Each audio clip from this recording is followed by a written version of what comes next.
Chapter 19, Part 7, is from Miranda's perspective. This is Via's old friend, Miranda. My parents got divorced the summer before ninth grade. My father was with someone else right away. In fact, though my mother never said so, I think it was the reason they got divorced. After the divorce, I hardly ever saw my father, and my mother acted stranger than ever. It's not that she was unstable or anything, just distant, remote. My mother is the kind of person who has a happy face for the rest of the world, but not a lot left over for me. She's never talked to me much, not about her feelings, her life. I don't know much about what she was like when she was my age. I don't know much about the things she liked or didn't like. The few times she mentioned her own parents, who I've never met, it was mostly about how she wanted to get as far away from them as she could once she'd grown up. She never told me why. I asked a few times, but she would pretend she hadn't heard me. I didn't want to go to camp that summer. I had wanted to stay with her to help her through the divorce, but she insisted I go away. I figured she wanted the alone time, so I gave it to her. Camp was awful. I hated it. I thought it would be better being a junior counselor, but it wasn't. No one I knew from the previous year had come back, so I didn't know anyone. Not a single person. I'm not even sure why, but I started playing this little make-believe game with the girls in the camp. They'd ask me stuff about myself, and I made things up. My parents are in Europe, I told them. I live in a huge townhouse on the nicest street north of River Heights. I have a dog named Daisy. Then, one day, I blurted out that I had a little brother who was deformed. I have absolutely no idea why I said this. It just seemed like an interesting thing to say. And of course, the reaction I got from the little girls in the bungalow was dramatic. Really? So sorry, that must be tough, etc., etc. I regretted saying this the moment it escaped from my lips, of course. I felt like such a fake. If Via ever found out, I thought, she'd think I was a weirdo. And I felt like a weirdo. But I have to admit, there was a part of me that felt a little entitled to this lie. I've known Augie since I was 6 years old. I've watched him grow up. I've played with him. I've watched all 6 episodes of the Star Wars for his sake, so I could talk to him about the aliens and bounty hunters and all that. I'm the one that gave him the astronaut helmet he wouldn't take off for 2 years. I mean, I've kind of earned the right to think of him as my brother. And the strangest thing is that these lies I told, these fictions, did wonders for my popularity. The other junior counselors heard it from the campers, and they were all over it. Never in my life have I ever been considered one of the popular girls in anything. But that summer in camp, for whatever reason, I was the girl everyone wanted to hang out with. Even the girls in Bungalow 32 were totally into me. These are the girls at the top of the food chain. They said they liked my hair, though they changed it.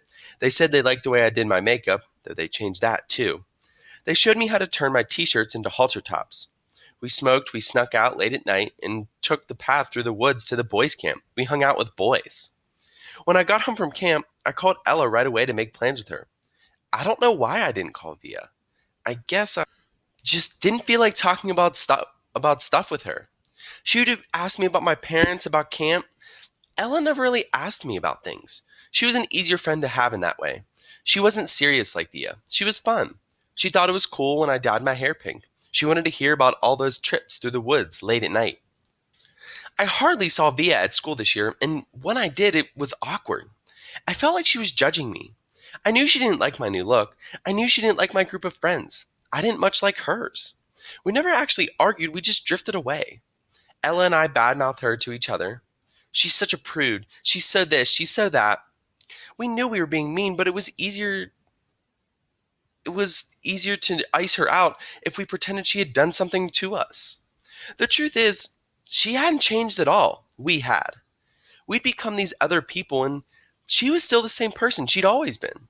That annoyed me so much, and I didn't know why. Once in a while, I'd look to see where she was sitting in the lunchroom or check the elective list to see what she had signed up for.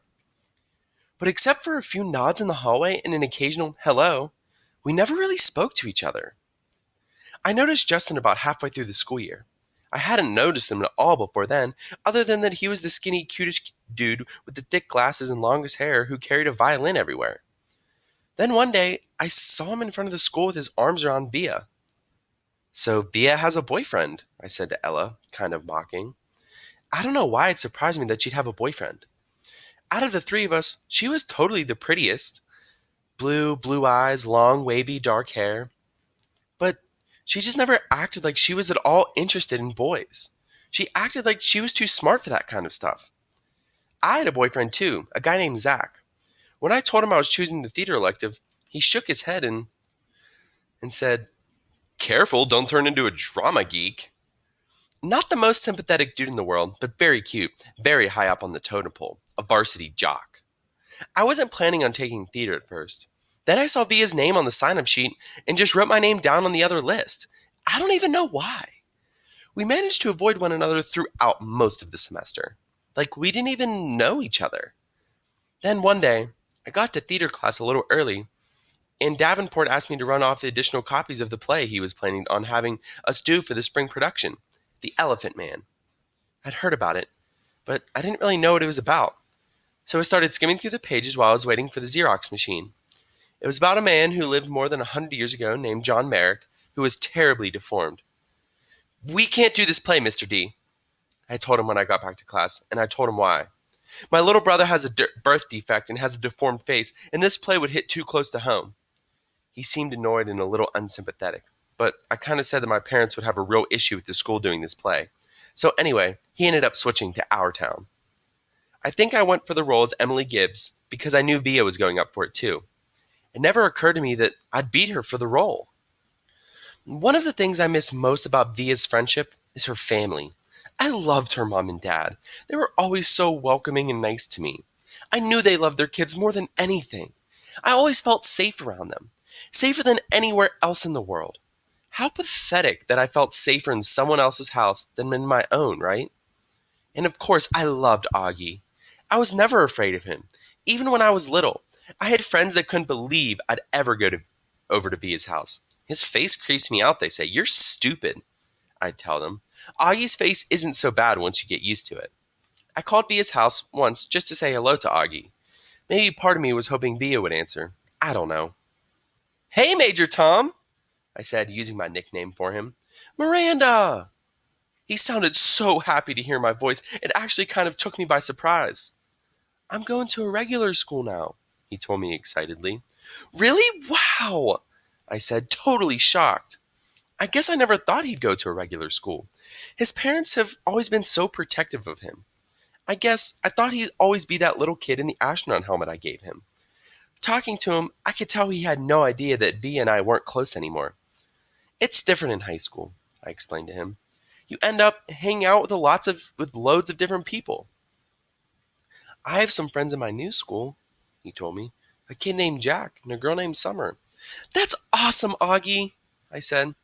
"Well, I was just calling to tell you I miss you, and I hope you're having a good year. Feel free to call me whenever you want, okay, Augie? You know I love you always." "I love you too, Miranda. Say hi to Via for me. Tell her I miss her." "I will. Bye." "Bye."